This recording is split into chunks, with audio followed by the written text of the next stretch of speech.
Yes, Dave always participates. Okay, I want to get started. My name is State Representative Lauren Carson, and I represent the 75th House District, which is most of the southern part of Newport. And this is somewhat of a monthly meeting of the Aquidneck Island Climate Caucus, which Representative Cordovan and I created about 18 months ago. And the function of the caucus is really to engage folks on Aquidneck Island that are concerned about climate. And we were meeting in person before COVID, and now we're meeting here on Zoom. And Terry and I have set up monthly meetings between now and June. So, and we have a mailing list. So if you're want to get on our mailing list, you just need to put your address in the chat box, please. I do the mailings myself, and we just generally mail to announce meetings. We don't clog your mailbox. Tonight's discussion is going to be on the March 2nd special election here in Rhode Island, with a particular emphasis on the green bond. So before I introduce our speaker, I want to introduce my colleague, Terry Cordovan. Good evening, everyone. I'm Terry Cortfriend. I'm the representative for the eastern part of Middletown and the southern part of Portsmouth, and I welcome you all here this evening. I'm going to just apologize in advance. I ended up with a conflict in my schedule, so I will stay on for a few minutes, but I will be leaving you in the capable hands of my colleague, Rep. Lauren Carson, and Topher, who we're honored to have tonight from Save the Bay. And he's kind of our guest star this evening. So thank you all for joining us. And we are recording the meeting, and we will post it to YouTube in a coming number of days, and then we can share it out to you. Okay. And Tom Desser just put a little note in the chat if we could add him to our email list. I'm taking care of it right now as I'm writing it down. Dresser, sorry. Okay. Thank you for joining us tonight. Yes, thank you very much. Well, what I'm going to do is introduce Topher Hamlet. Topher is a friend of mine and a hardworking environmental activist in the state of Rhode Island. He represents Save the Bay as their senior advocate and lobbyist at the State House, and has a wide breadth of knowledge on a variety of environmental issues. And as they have in the past, Save the Bay is taking a leadership role in advocating for the green bond. We generally have a green bond every 2 years because environmental bonds are very popular in Rhode Island. They generally pass overwhelmingly. 65 to 75% of the voters in Rhode Island support green bonds. And so we thought we'd get Topher here tonight to really give us the lowdown on exactly what's in this bond, how much it's going to cost, where the money's going, so that people can understand that. And then at the end, we'll talk a little bit about how to vote. So it's up to you, Topher, you're up. All right. Thank you, Representative Carson and Representative Cortfriend, so much. And good evening, everyone. I am Director of Advocacy at Save the Bay. My name is Christopher Hamlet, but I go by Topher. I'm very honored and happy to be here tonight to talk about question 2 on the bond, on the ballot, which is a $74 million what's called Beaches Clean Water and Green Bond. And what I'd like to do is briefly run down sort of like the buckets of types of projects that will be financed if the voters approve these bonds. Rep. Carson is correct. Voters usually are very enthusiastic about investing in the environment, in public access, in the things that make our state great. We think the same will be true this year, but we also know that this is sort of a funny year. It's a March election. It is a combination mail-in, early voting, in-person voting election format. And while we've done it once, fairly recently, we're not used to doing this in November. And the other difference between this and the other ballot questions in years past is that this is a ballot-only election. So normally there are candidates for office, local, state, and federal, and that's not the case this time. So it's a very different format that we're working with. So we take nothing for granted, the folks who are trying to pass question 2. And what I will do right now is just fairly quickly summarize what's in the what in the questions, like I said, in the buckets of money, and then we can go from there. The largest piece of the question 2 this year is a $33 million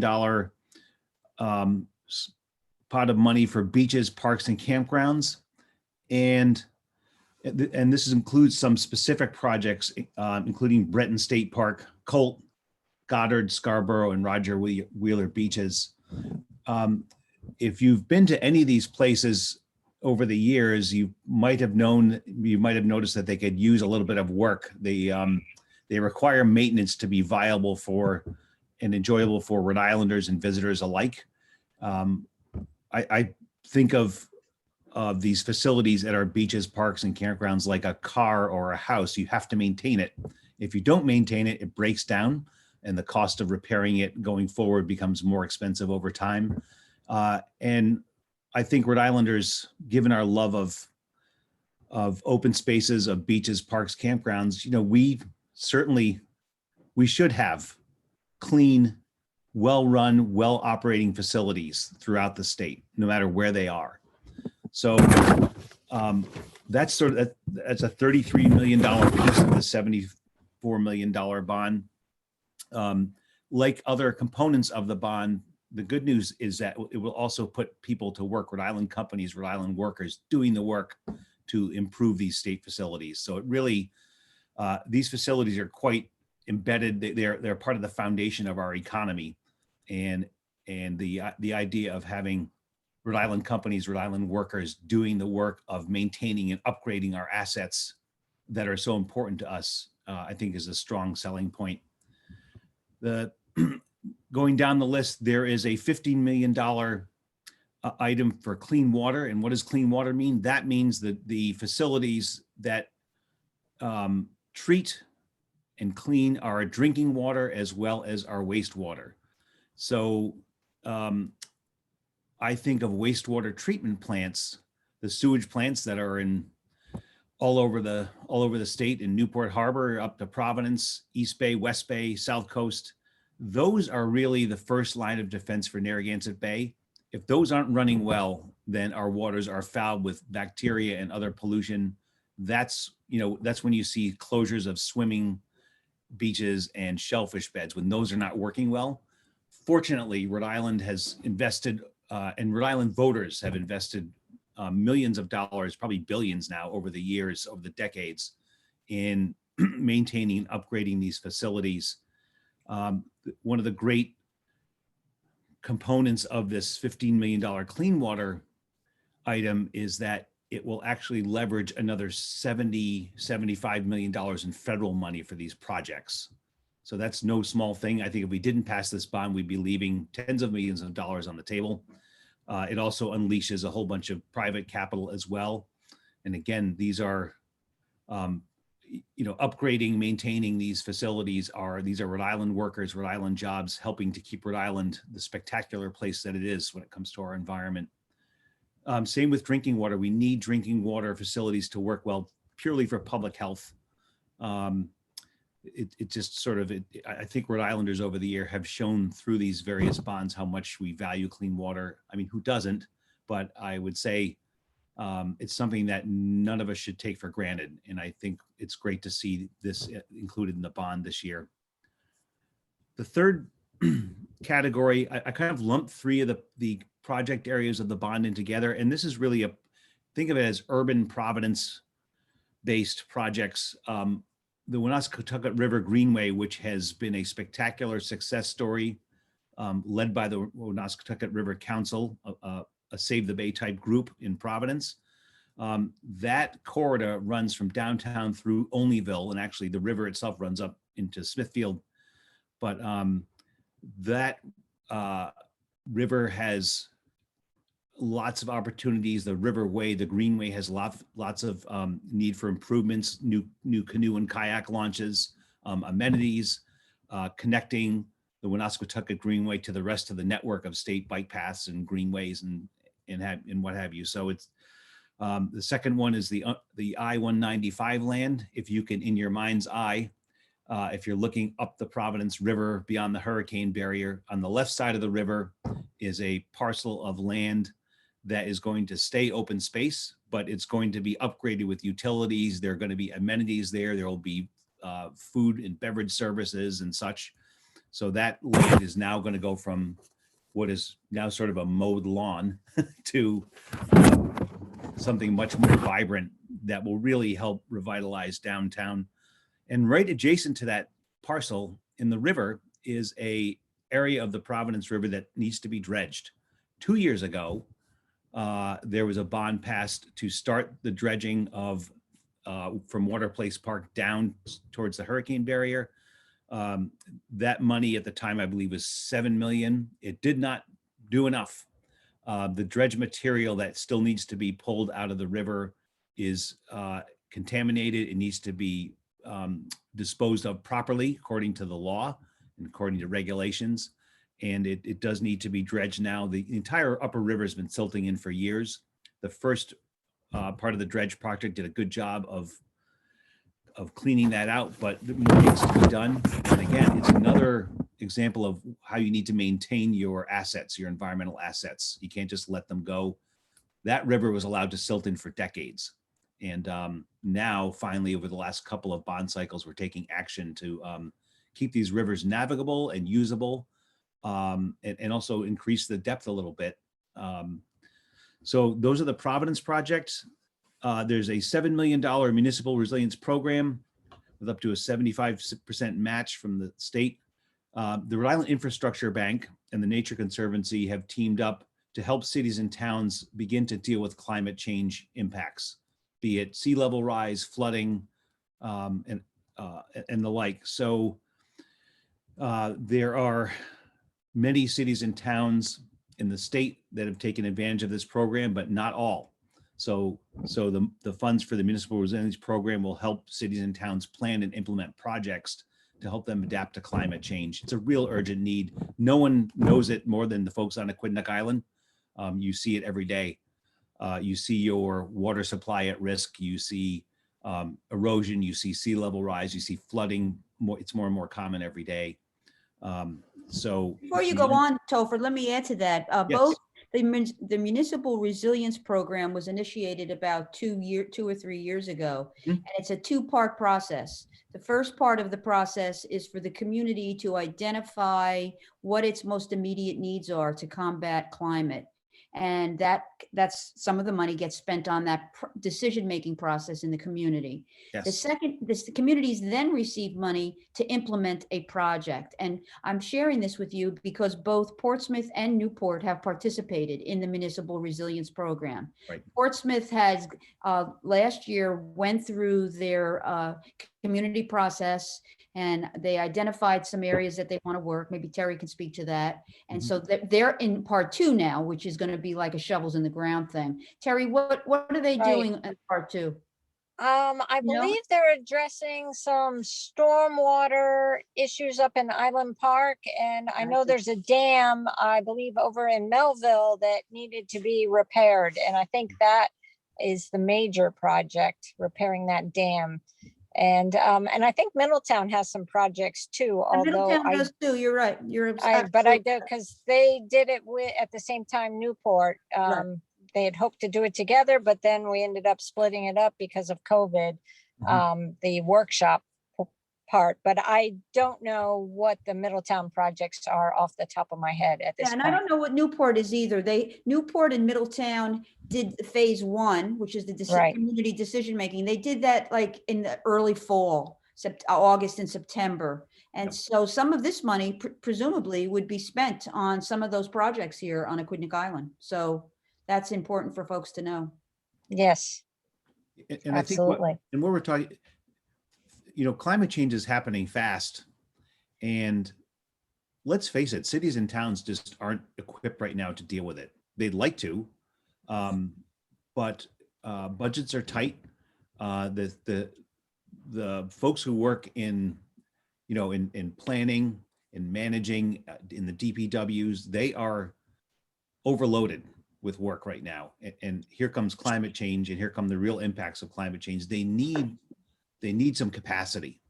and the municipal resilience program helps them get some of that capacity so they can expand their thinking. They can actually even think about these things in the first place, because sometimes cities and towns just don't have the wherewithal to do it. So I think it's an exciting program that's probably, the need is certainly going to grow over time.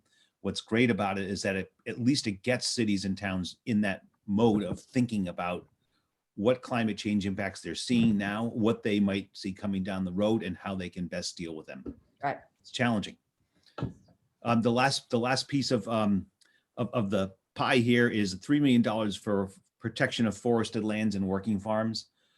You know, our forests are very important. They're important to our economy. They're important, very important for the health of the Narragansett Bay watershed. Narragansett Bay is an estuary where fresh and saltwater meet and mix and create this incredible productive ecosystem that we all enjoy the fruits of. But we need to protect our forest land. There continues to be development pressure. The solar siting issue, as our reps know, is very, it's a hot topic.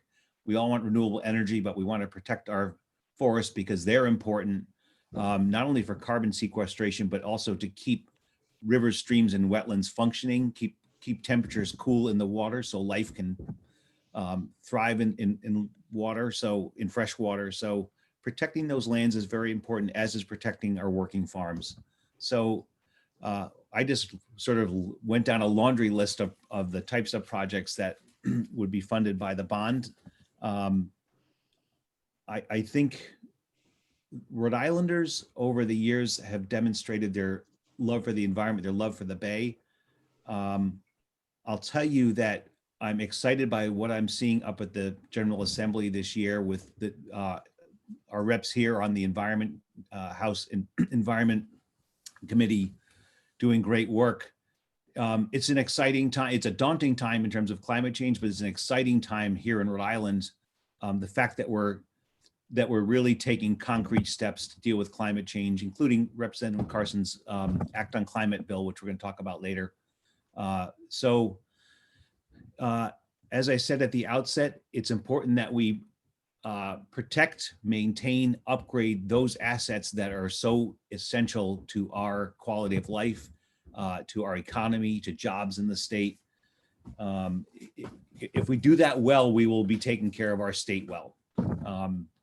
I'll say this too, that most of these projects, we have, at Save the Bay, we have sort of a saying that we don't say much out and about, but our viewpoint is no matter who you are and where you live, you have a right to clean water. You have a right to Narragansett Bay. You have a right to access it. And this green bond taken in total is very powerful because it invests in clean water, it invests in public access, and invests in climate change action specifically. So with that, Rep. Carson, I should probably turn it over to you. And Yes, for, thank you. Thank you so much, conversation. Topher. I just Sure. wanted to quickly say that people may want to know how to vote. And it's too late right now to request a mail ballot, but you can go in person and vote in Newport or Middletown or Portsmouth town halls. That's called early voting. And you can go in and do that now. Or you can vote in person at a polling place on Tuesday, March 2nd. Now, there will be very limited polling sites open. And quite frankly, I don't know which ones are going to be open. I'm sorry, I didn't go look for that. But depending on what municipality you live in, you can either call their canvass office or go on their website, and you can see exactly which polling sites will be opened. I don't want people to be frustrated and drive around and not know where to vote. So the easiest thing to do is to call your municipal canvass office and ask them which polls will be open on Tuesday, March 2nd. So we do have a few questions here. There was one that was, how will the 33 million for beaches, parks, and campgrounds be used? And I think you addressed that, Topher, if I'm not mistaken. Yeah, so think the example that is foremost in my mind is not, it's Goddard Park. Those facilities in there, concession facilities, restrooms, et cetera, those are all just run down, frankly. These places are, they're great locations, but the actual buildings, the facilities on our state beaches and parks have really been allowed to deteriorate, and we're long overdue for, as I said, like your home. You need to keep investing in your home to make it functional. In this case, the tourism economy is so important to our state. Rhode Islanders and visitors alike deserve to have, we need to go into places that aren't run down. So in a very practical way. So that's really the idea is to upgrade those major public parks And beaches and the and state beaches beaches as well. and campgrounds too. Yeah, that's a lot. You bet. Another question is, it seems like a lot of money for some bonds, and how are Rhode Island citizens going to pay that back? And then what kinds of industries and what kinds of transportation infrastructures besides the Pell Bridge? So there's two questions there. The second question is asking about the transportation bond, which we're not really focusing on tonight. But I can tell you that our transportation infrastructure is funded two specific ways: through federal dollars, and then it's funded by state revenues. And the state revenues largely come from the gas tax, as well as from the tolls, which trucks are now paying on the major highways through the interstate highways through the state. Now, if you remember, in the spring, nobody drove anyplace. Everybody stayed home. So our revenues from the gas tax and our revenues from tolls dramatically decreased. For every $1 that Rhode Island puts up for infrastructure, we get 4 from the federal government. And our federal match is at risk because we have not raised enough money to really work on to raise the money that we need to do the infrastructure work. This money, I don't think this money is for the Pell Bridge. I could be wrong about that. But we're really talking about all the bridges in the state. You may remember 6-8 years ago, our bridges were just short of being condemned. And so that's why we passed the tolls 4 or 5 years ago. So we have to continue upgrading our highways that go through the state, because that is a critical component of the economy to keep people moving on the roads. You bet. The last question is, which is kind of an interesting one, Topher. Oh, no, I didn't answer this one. So it seems like a lot of money, and I've been in more than one conversation with the state treasurer on this. Money has never been so cheap. Money is like, 1% now. We almost can't afford not to bond now. In years past, we've paid more interest rate on the money that we borrowed. So money is very cheap right now. These are all the bonds, all of them will put people back to work, whether it's the transportation infrastructure building, whether it's the creative arts one, which is dedicated to assets, capital assets, whether it's this environmental stuff that Topher's been talking about. So this is really a way to get the economy moving. The other thing is that we're continually paying off the debt. It's not like we have all this debt and we're adding more to it. Like, we've had bonds and we're paying them off, and then we borrow money and we pay that off. So it's sort of a rotating wheel. And we're paying, like, I was on a Zoom meeting with the treasurer this week, and he talked about we pay off hundreds of millions of dollars of previous debt every year.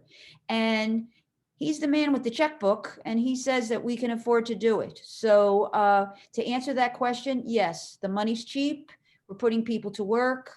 We're getting our match for federal money, and we're not leaving any money on the table with the feds, and we can make it happen. So I say vote yes on all the bonds. If I could add something too, I talked about the municipal resilience program earlier. That the clean water portion of the bond, Rhode Island needs to be ready for what is coming from Washington. Right. And what is happening in Washington right now is profoundly important. The Biden administration is thinking and acting holistically. So they're looking, and a lot of it's through the climate change lens. So they're looking at using the urgent need to address climate change. That's how they're looking at infrastructure. That's how they're looking at, and when I say infrastructure, it is more than roads and bridges and even your standard sewage treatment plant. It's, there's going to be a whole new way of thinking and doing things in terms of how we we move around, how we protect our environment.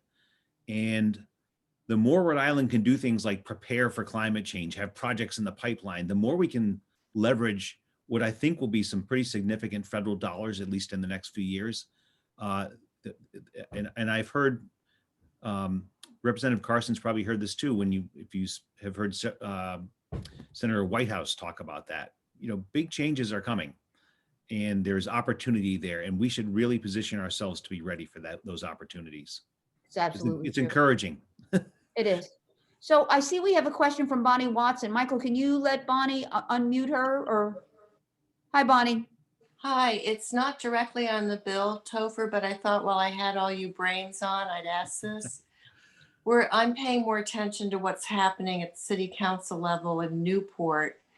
And one of the things that we're very concerned about is the amount or the intensity continuing of waterfront development right on the bay, with the runoff and even in town. I know it's too late, but the Brown and Howard Wharf will be another hotel probably. Why couldn't it be a park? I think probably everyone on this call is sympathetic to that. To what extent can we, those of us living in Newport, help advocate for a moratorium or a slowdown of development? And is it worth it? Like from your professional, from Save the Bay's view of what needs to be done, is that something we should be putting our energy into? I think it's a great question, Bonnie. I think the kinds of issues you're talking about are quite local. So Yes. if you want to direct, control, limit development in certain area, that's zoning mostly. Yes. I know Friends of the Waterfront is doing everything they can to just protect what public access there is, at least Right. in the downtown waterfront area. But those are challenging issues for sure. I do think they're mostly local. We tend not to get too engaged in zoning battles. But I hear what you're saying, and of course your greater challenge is flooding and sea level rise, and what's going to happen to the businesses on your waterfront. So I would challenge you on the local thing, though. I think definitely for the wharf or whatever, but I'm looking at the whole bay. And when you have these big McMansions along the water and they have their lawn services. I've been a sailor for 20 years here. Yep. And you see the runoff going into the bay and how that affects the quality of the water. I know that's a huge issue. It's been a huge issue across the country. Maybe we should, this isn't relevant to this. It isn't topical to the bill. So I could take it offline with you and just, or I don't know if other people are interested. Is there anything we can do to help, or is there any organization we should address that with? Well, I can tell you this, and when it comes to lawns and fertilizers and whatnot, we are actually in the middle of a very intensive planning process. We've been wanting to get at this issue for a long time. Yeah. So think of fertilizers from lawns, homes, gardens, and agricultural operations as well. And those, between them, they are doing things like contaminating Aquidneck Island's freshwater supplies or drinking water supplies to the point where there are cyanobacteria outbreaks. When water is not safe to touch, that's bad. And that is largely a fertilizer problem. So we are actually we're doing a very deep dive into, a lot of this is behavior change. And how do you get at those issues? I hear that definitely we are planning quite intensively to do something on a large scale with fertilizers.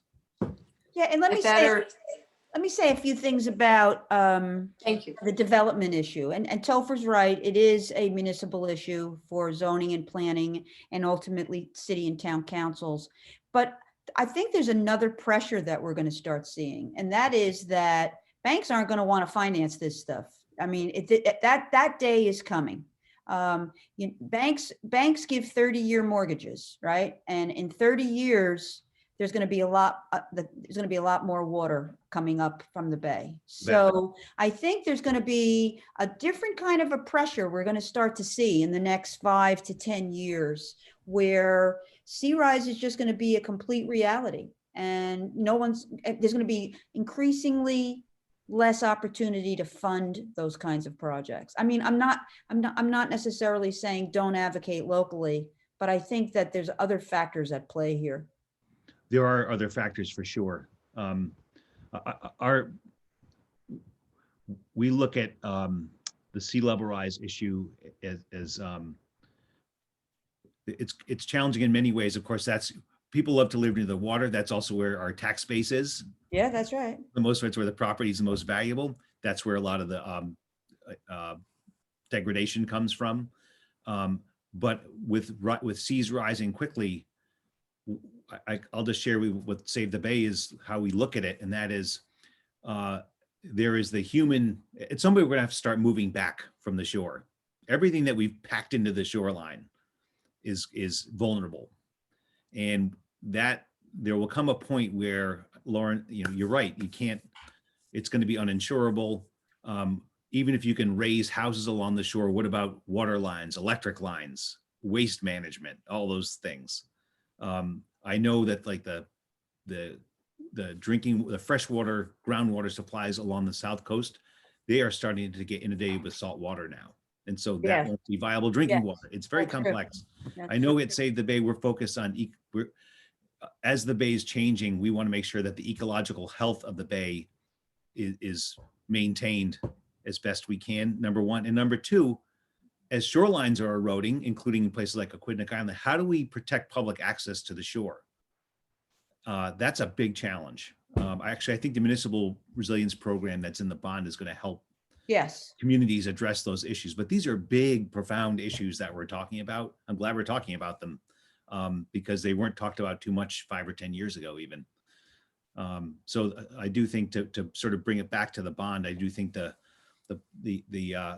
question 2 does at least help communities begin to address some of these issues. Right.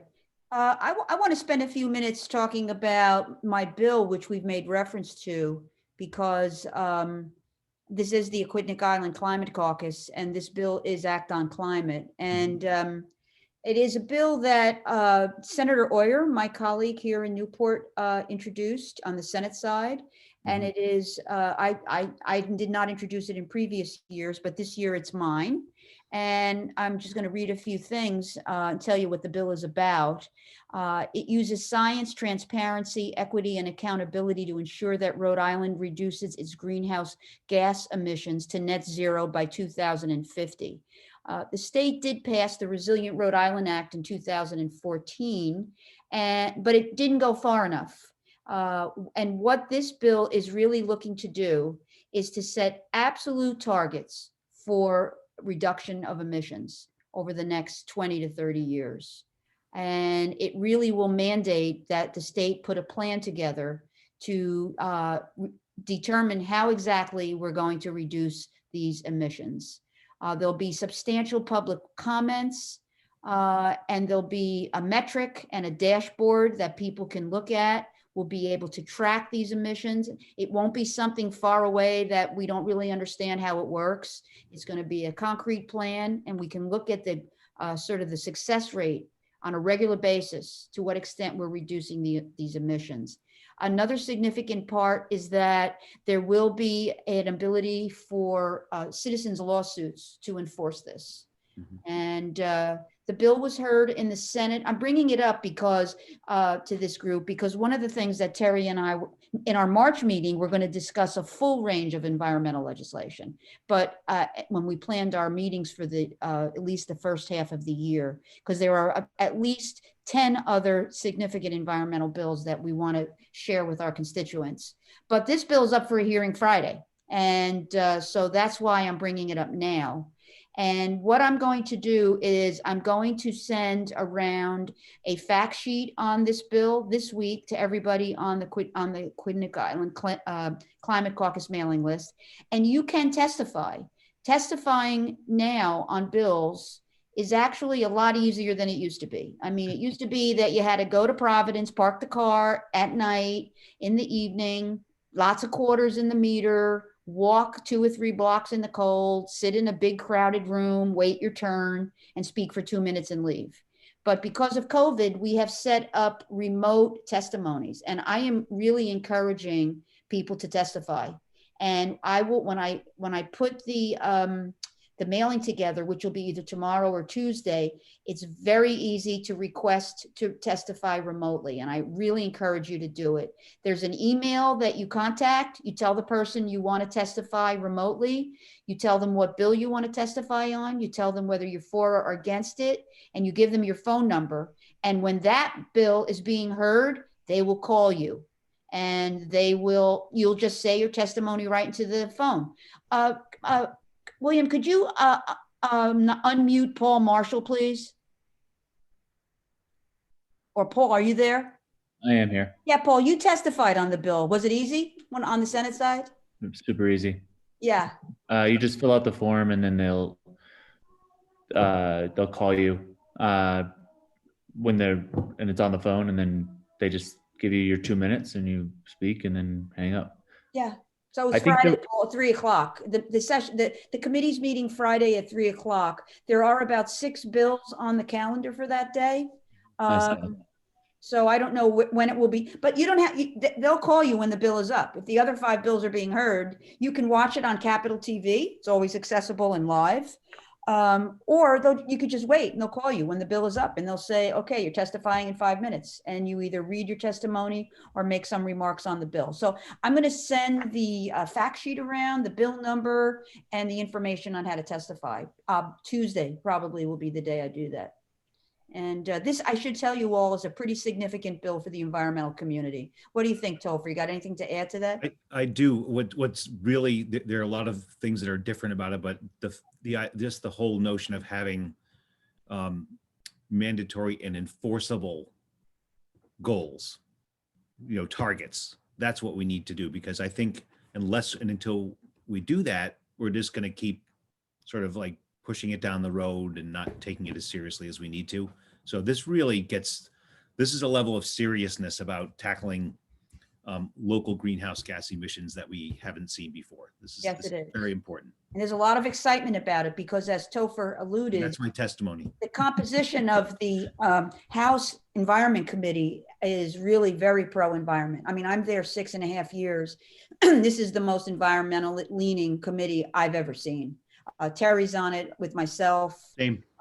And just, it's really pretty amazing. We really should be able to get some things done this session between this year and next year. And I know that the leadership on both sides are really supporting this bill. So this could be a big achievement for Rhode Island.